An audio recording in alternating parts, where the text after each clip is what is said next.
डबवाली का एकमात्र latest variety का ऑल फैमिली शोरूम।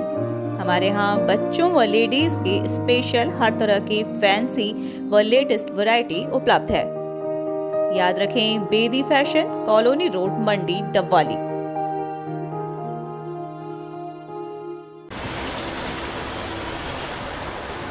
नमस्कार, तेज हरियाणा से गुरविंदर पन्नू। डबवाली निकाय चुनावों पर तेज हरियाणा आपको पल पल की ग्राउंड जीरो से रिपोर्ट देने का काम करेगा।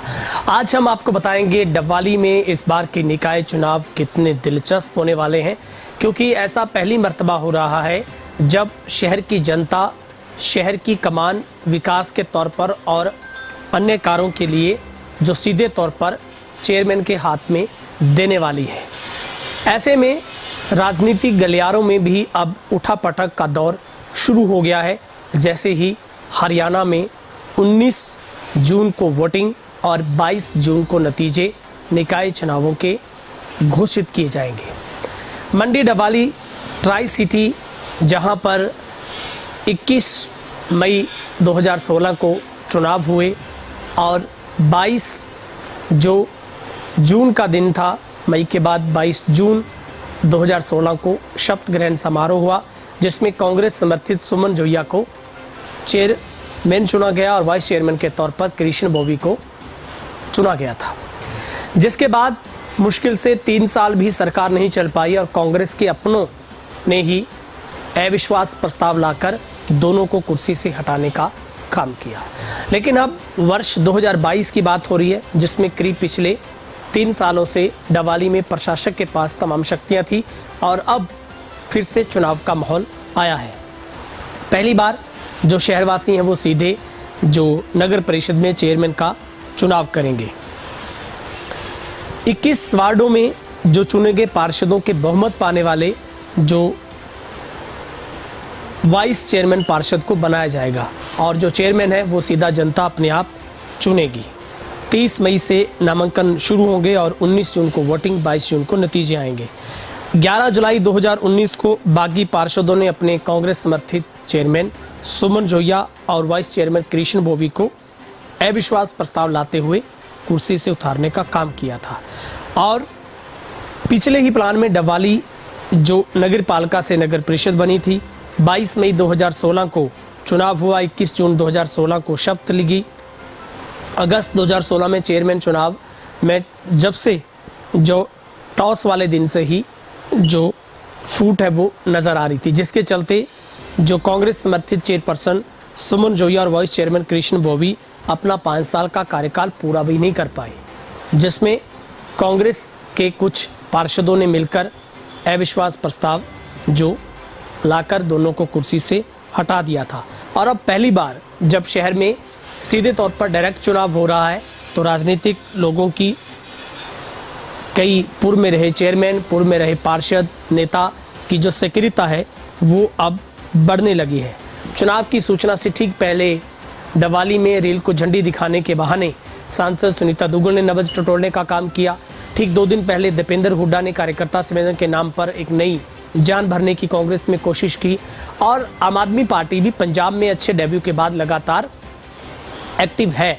लेकिन डबल इंजन की सरकार में बीजेपी और जेजेपी के नेता कम सक्रिय दिखाई दे रहे हैं और इनमें साथ साथ एनएलओ भी काफ़ी सक्रिय नज़र आ रही है और लगातार लोगों से डोर टू डोर किया जा रहा है। शहर में 14 बूथ संवेदनशील, 12 अति संवेदनशील और 16 सामान्य श्रेणी में रखे गए हैं।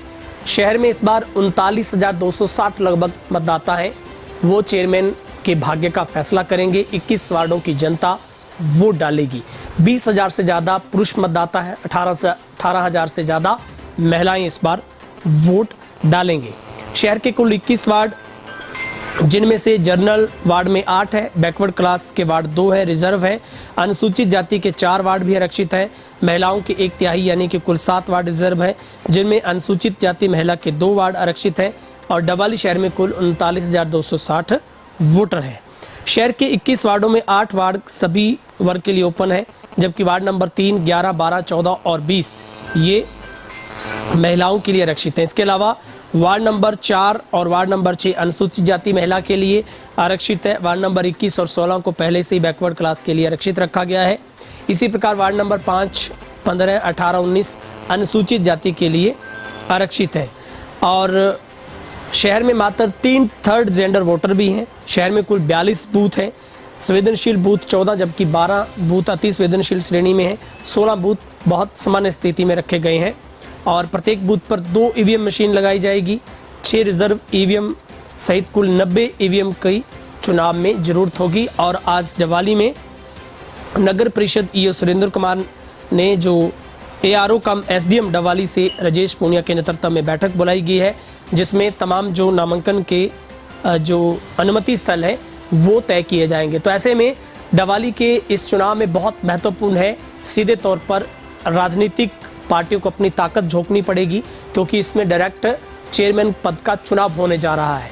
ऐसे में इस बार जनता के हाथ में सबसे बड़ी चाबी है कि वो सोच समझकर वोट डालेगी और डवाली में इस बार नई बयार लिखी जाएगी, क्योंकि अक्सर डवाली में कांग्रेस सत्ता में काबिज होती है मगर उसके अपनी सरकार को गिराने में काम करते हैं, जिसके बाद शहर में प्रशासक के तौर पर काम होते हैं, जिसमें शहर के लोगों को भुगतना पड़ता है। क्योंकि आप पिछला चुनाव याद करेंगे, उसमें भी यही हुआ था जब कांग्रेस समर्थित सरकार अविश्वास प्रस्ताव से गिर गई थी।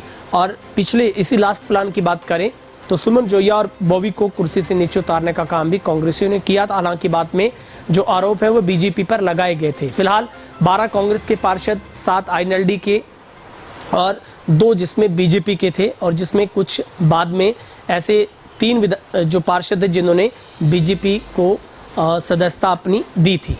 फिलहाल बेहद रोचक है। जैसे जैसे इसमें रोचकता बढ़ेगी, चुनाव आगे बढ़ेगा, हम ग्राउंड जीरो से आपको हर अपडेट दिखाएंगे। अगर डवाली चुनाव आपने देखना है तो आपको तेज हरियाणा ऑन करना होगा। बहुत बहुत शुक्रिया।